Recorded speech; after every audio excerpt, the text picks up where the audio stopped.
Welcome back to Beyond the Book. I'm joined by Lisa Marsico, author of Penny the Pittie Pup, a heartwarming story about courage, kindness, and looking beyond appearance. Lisa's creative background is screenwriting, giving her storytelling a cinematic feel, and her partnership with Gene Syme and KWE Publishing marks an exciting start to her publishing journey.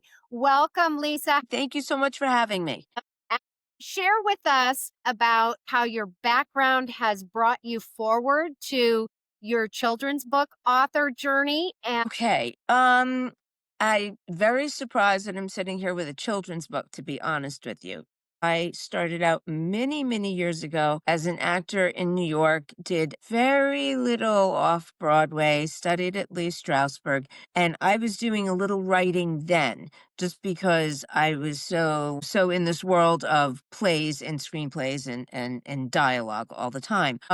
Eventually got married. Very hard to keep going with kids. I always say, unless you're Brangelina, it's really hard to have kids and audition and keep trying to make it. Anyway, went back to the writing as the kids got a little older, had to get like the creative yayas out. My writing was very influenced by Neil Simon and, John Patrick Shanley and Nora Ephron and all these writers, Carrie Fisher, that I grew up reading. And dialogue is a lot, really, what I do. Finally got a play with a writing partner going, pushed this boulder up a mountain for, I don't know, 7 years. Finally got a director on board, got this, a table read set up, a staged reading for backers. And it was the summer of COVID and it all went away, gone. So there was no getting it back. So in the meantime, I started working for Barnes & Noble, loved working for Barnes & Noble, ran the kids department, started getting engrossed in the kids' books. I always loved kids' books. I have kids. I homeschooled them. I love books. Never thought I'd write one. So I saw a lot coming in that had a message but not much of a story. Didn't really like that. I'm not really into beating everybody over the head with a message without some entertainment. And then just got the idea from my own pit bull and just started with dialogue and then, then weaved in the story. So that's oh, how I ended up with it. wow, from screenplay writing to forward of children's book. Did it come easy for you to write that children's story, or did this idea just pop into your head because of your pit bull? Well, I wanted to write something, and yes, then I started thinking she was such a character that I was like, I can write about her. And the book did come pretty easy. Once I get going with an idea, it doesn't take much for me to spit it out quickly. But like I said, I start with dialogue before I piece the whole story together. There's more description when you write anything besides a play or screenplay. All they want is dialogue when you hand people stuff. They don't want description. So now that was the challenge of getting the description in and writing to children, kind of making Neil Simon, all those guys, they all have a rhythm to the dialogue. So now I had to have a rhythm for kids. Do your books, are they rhyming stories or are they just standard stories telling a story? Standard story, standard telling a story. But I like it. I feel like there's a rhythm to everything. I have so many questions for you. Let's hop into these questions and hopefully I can weave some of my personal questions to you, Okay. Lisa. You come from a screenwriting background. How did that shape your storytelling style when writing Penny the Pittie Pup as a children's book? I know that you shared about that, but is there something that you could take from your screenwriting that would bring forward that children's book, or are they completely different? I think what I took was having a little humor involved. I don't like everything to be so serious. You could be crying 1 minute and then laughing the next, and it's all in the same moment. So I thought it should be a little bit of a lighthearted, even though we're talking about fear and this and that. You don't always want to feed into the fear with kids too. So I just wanted to try and keep it on the lighter side of explaining things. I like that. Yes. I talked to somebody else, and humor seems to be the type of book that most people like to write just because it's fun, it's lighthearted. As a first time author working with KWP Publishing, Mhm. what led you to choose this route and how has your experience compared to self publishing or traditional publishing? I was sending out your book to publishers or agents is a full-time job.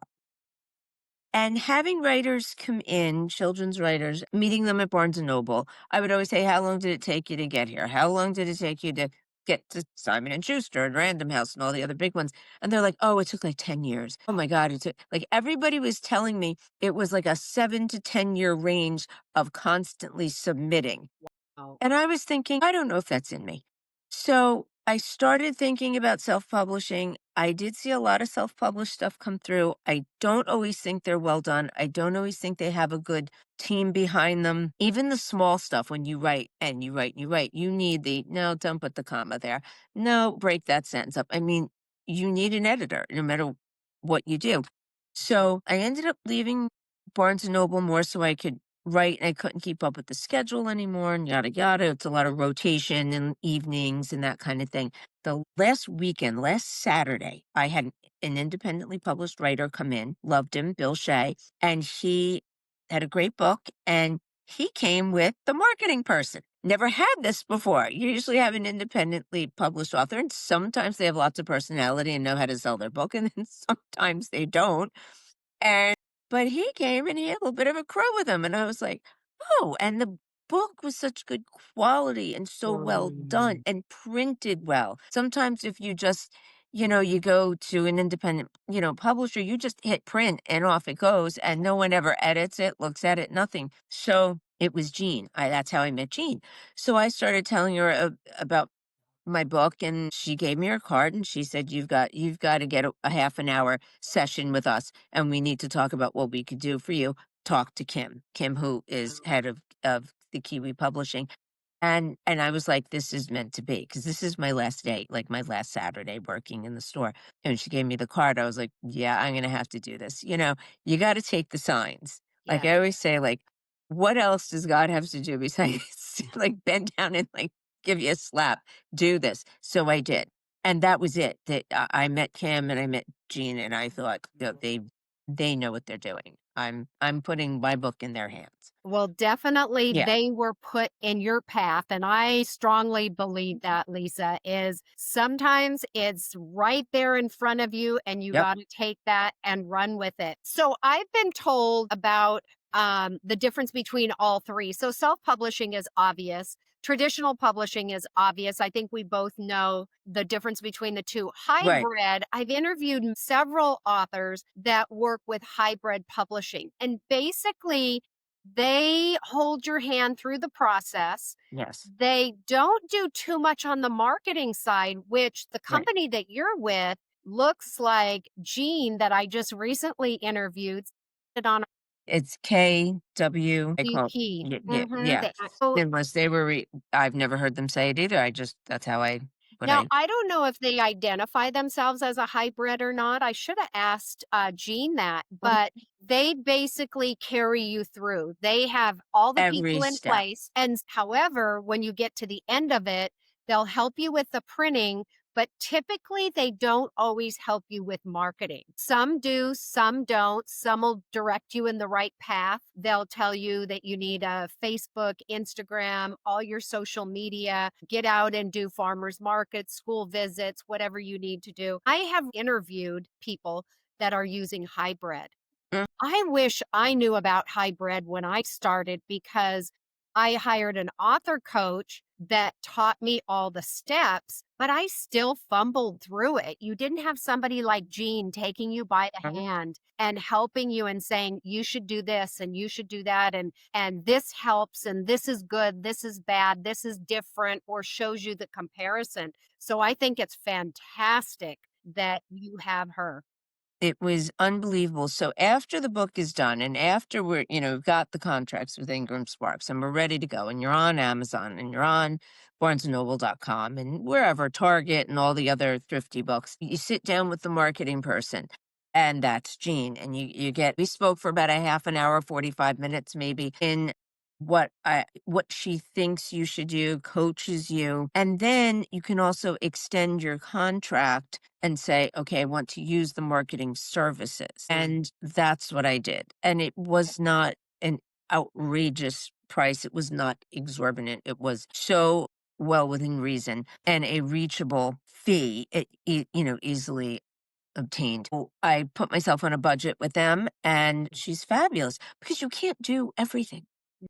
I'm working full time. And most writers are working full time.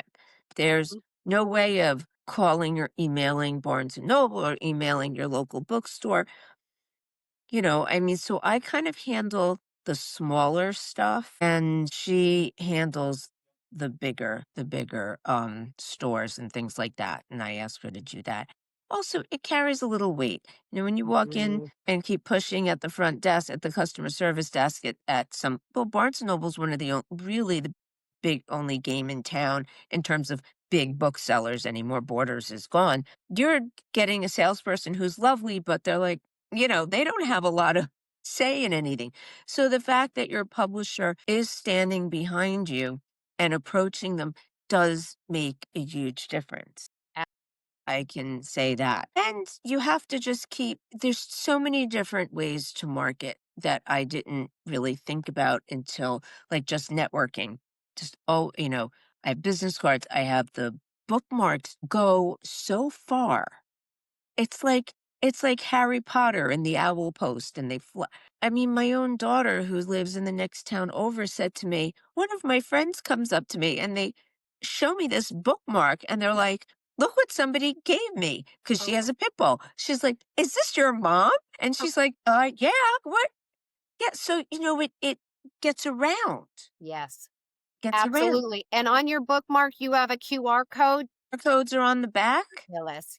And I had T-shirts made. So the whole family, all 6 of us, my daughter and son-in-law and my other 2 kids that live with us, we did a book launch, and I got everybody a T-shirt. And then when I took my best friend with me to we call it Jean says, "Get a sidekick." You need a sidekick at book signings because you need somebody on the other end of the floor going, "The author's this way." Oh my. He came along, I did 2 book signings in Orlando at 2 different Barnes& and Nobles, and we wore the T-shirts. So it just stands out. People know who It you does. are, and it makes a difference. And my husband's like, "Get the QR code in the back." I'm like, "Okay." Note to That's self. a good idea. Right, Yes, yes, that's a great idea. Oh my gosh, I had never heard of, although my husband always goes everywhere with me to events, and he's the chatterbox. He will talk to right, everybody, "Come on over." But I've never heard other authors say, I had somebody at the other side of the store. right. T-shirts are a great idea that everybody in your family are walking around. If I had all 6 done, and it just keep wearing them. Even wear them around town when you're Yes, shopping. Like, that's I I've always got one on. I mean, my girlfriend and I went into the supermarket after the book signing, and they're like, we had matching shirts. They're like, "Oh, that's cute. What is that?" And then out came the bookmark. Yes, I have these 3 by 5 cards that have all my covers on them, all my information on the front, the QR code.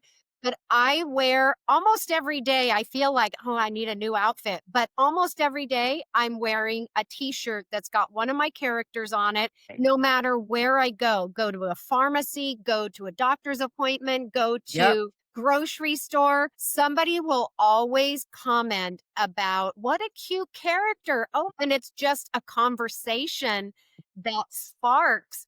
I'm going to give you a tip. I get all my t-shirts made on T Public.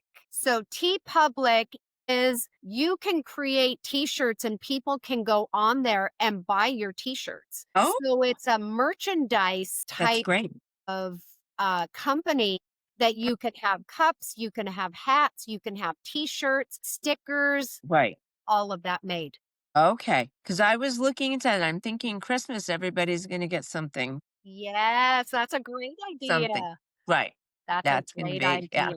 Let me get back to the questions. Penny is such a lovable and brave character. What inspired her story, and how do you hope children relate to her story or facing fears of courage? Tell us about your story. Tell us a little bit about your pit bull, Penny. Is that her real name, Penny? That is her real name. She was Okay. Copper. It was kind of funny because we got her from a pregnant dog rescue. So they basically took in pregnant dogs. Her mother was a white lab, but she came out copper. She had this litter of copper colored dogs, and they all look like pits. So obviously we did a DNA swab on her later on. And yes, she had a lot of pit bull terrier in her. So, I mean, she was quite the character. And one thing I did notice, and she was great with people. She was fiercely protective of my youngest, who we did not know at the time was epileptic. We knew we had problems. I didn't know what was wrong. I knew there was a disconnect. I didn't know if she was deaf. I didn't know, like, you talked to her, she couldn't hear you. But this went on for years. And we did not realize, we always used to joke around, oh, Penny likes to give Elizabeth kisses. Well, it turns out that they train service dogs to lick the lips of epileptics before seizure is coming. She was always licking her. It must be a thing. So she just knew there was something wrong, and we did not. I mean, we knew something was wrong. We just couldn't put a finger on it. So, I could have workmen in and out, and I'd have my other two kids here, and they'd be fine. She'd be fine. But if Elizabeth was by herself, I couldn't have workmen here. So she just kind of knew. But the thing was, being a pit bull, people are immediately afraid of them. And what was funny was pit bulls are very skittish. Like, she was afraid of the bees, and she was afraid of water, and you'd take her to the beach and she'd be like, my ankles, that's it. That's all I'm doing. So stuff like that. So that gave me the idea for the book. And like, what a character. Like, there's this big, almost 80-pound dog who run through a brick wall, and she's afraid of the bees. So that led to the book, where it starts off with Penny as a pit bull puppy. And, as Penny got big, she was afraid of the bees. And as she got bigger, she was afraid of bunny rabbits and squirrels, and then the pool next door with the water. And then Penny was big, and everybody was afraid of Penny. So until little boy next door falls into his pool, and she has to save him. And then and she had to run past the bees and the squirrels and everything that she was afraid of. She had to get past them to save the little boy. And then you have to realize that just because you're afraid of it doesn't mean it's going to hurt you. Yeah, And so that's the message in the book for that's the message in children the book. Right. is to don't be afraid. You have to work through it. Do you have your book with you? It's so cute. I did a little bit of research about you and found it on Amazon. Open the book for me. I like to see the inner pages. I'm really kind of a book snob when it comes to, I love to see thick pages, deep colors, that really Well, nice this is the quality opening. paper. This is what I have on the t-shirts. Right. And this is Penny's. Are you printing those through Ingram Sparks? Oh, look at the spread. That's beautiful. Yeah. The illustrator was fabulous. Bar Fabian. Bar lives in Israel, and she could not make the deadline. So anyway, it got here. It got here when it got here. And she's fine. So, They which is obviously was the concern. The pictures were gorgeous. I picked her. She was my first choice for illustrator. Kim guides you towards a website where you can pick illustrators.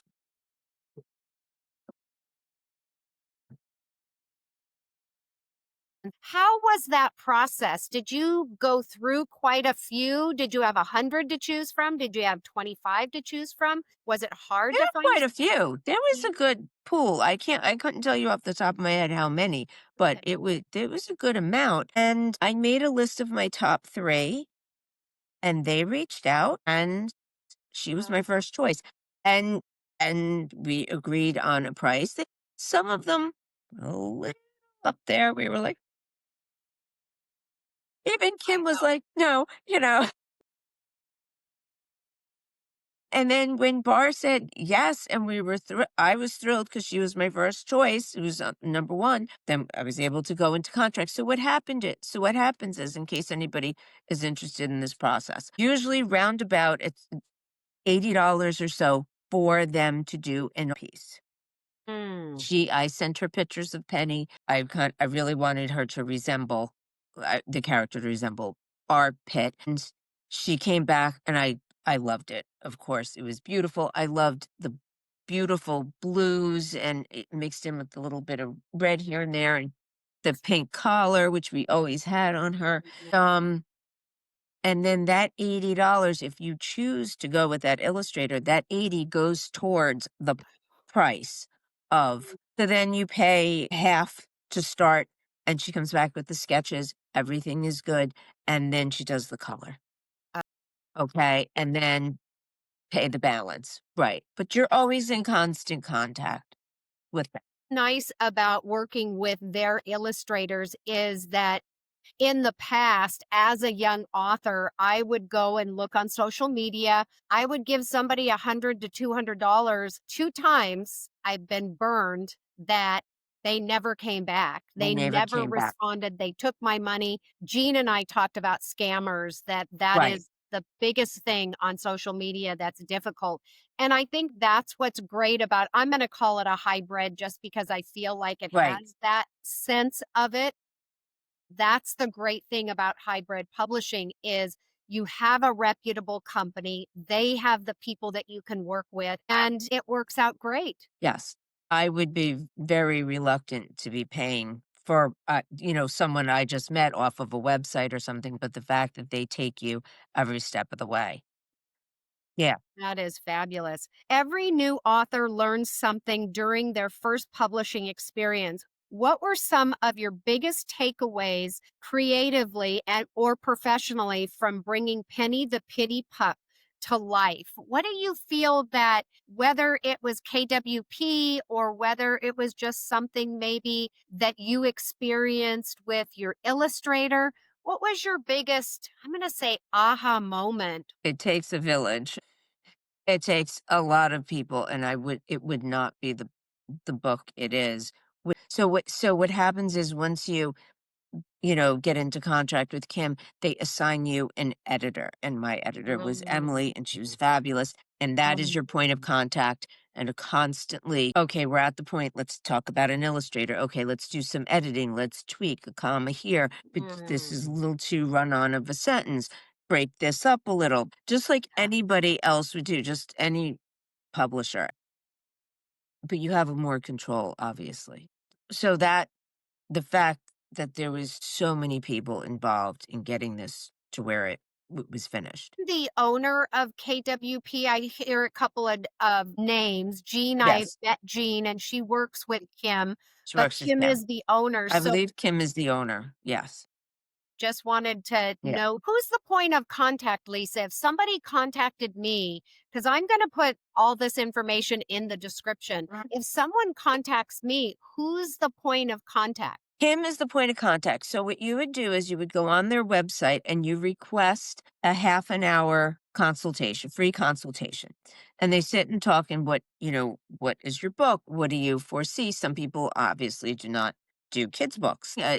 Or what are you interested in trying to publish and what's your vision? And that's who you're going to talk to is Kim. Fantastic. When you're a new author and you have, okay, I have this manuscript, but I don't know what to do with it. You get on a website, and I don't know how many websites I've gone on where, okay, now what? I can't find where I'm supposed to be going. So I like to give people as much information as I can. Yeah. Do you have It's a very it's a lot of sharing. It's a kind children's authors, it's not competition. It's not like, yes, I have my book and yours, where you can get that a lot in a lot of industries, which Mhm. I don't feel that there. Even when you're online with other authors and they would come in and you would meet them, like really big names. I mean, I remember packing it in one Saturday with Gordon Corman, who's huge. He's 100 some odd books in for middle school. We had to reserve the whole cafe just to have him. Wow. These people couldn't be nicer and interested in what everyone's doing. So And I yeah, think that's because of it's such a, I'm going to say, a difficult, it can be difficult for most, some, if you don't know how to weave your way through it. But, there's so many authors out there that we all have been there. I think it's that we write about kindness, compassion, empathy, Mhm. and we all have that. Otherwise, we wouldn't be able to write it. And we do. We all have compassion for one another, and we want to help in any way that we can to help bring other book authors forward. I told Jean that probably 4 or 5 times. I said, "Oh, Jean, she's a wealth of Oh, information. She is so talented and so I think you and I talked about it on the phone before we right. actually met online here that she knows how to get you where you need to be or Oh, where to go. Share about that a little bit. what I've learned, she knows the ins, the outs, what to say, how to get you there, what you should be posting, when you should be posting it, how you should post it. And that is what got me going. You put stuff on Instagram, I'm like, I didn't even know how to put music on it. And everyone's, oh, the kids are so much better at it. I have kids. Yeah, they're better at it because they know how to play with it. When we're at work, like, I don't have time to play with it. Just show me how to do it. So just like It tell them, just show me.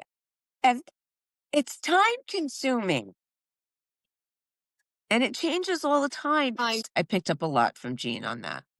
A lot. Are you working on anything else currently? Do you have other stories that you've written? So I do have a follow-up to Penny the Pittie Pup. I have Penny kidding around and it meaning kittens, Oh, KITTING. cute. I love the play on words with this. And it's change can be good. The house cat has kittens. We don't gonna change things. Mom's not too keen on this. So I think that was another good message with a lot of humor. So I figured we're gonna throw that in. Love that. When you were Right. doing screenplay writing, was it humorous or was it Oh, serious? What were you writing? it was humor. So I have two 1 hour pilots at Netflix, Amazon Prime, Apple sort of series. So to obviously add on and keep going. Originally, I had written them as screenplays, but then the world of streaming exploded and I'm going to make it a pilot. So yes, there was tons of humor in those screenplays. And what I'm trying to do now is take one of them and turn them into a novel because it's very hard to get anything. Is very hard.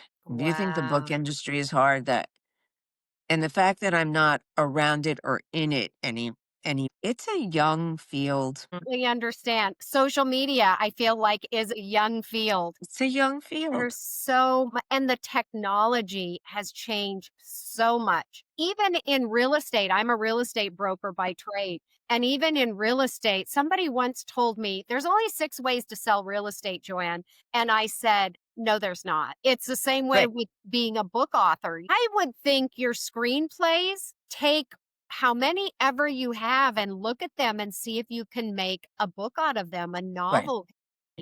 I was that was my one of my next questions I was gonna ask you, just a personal question.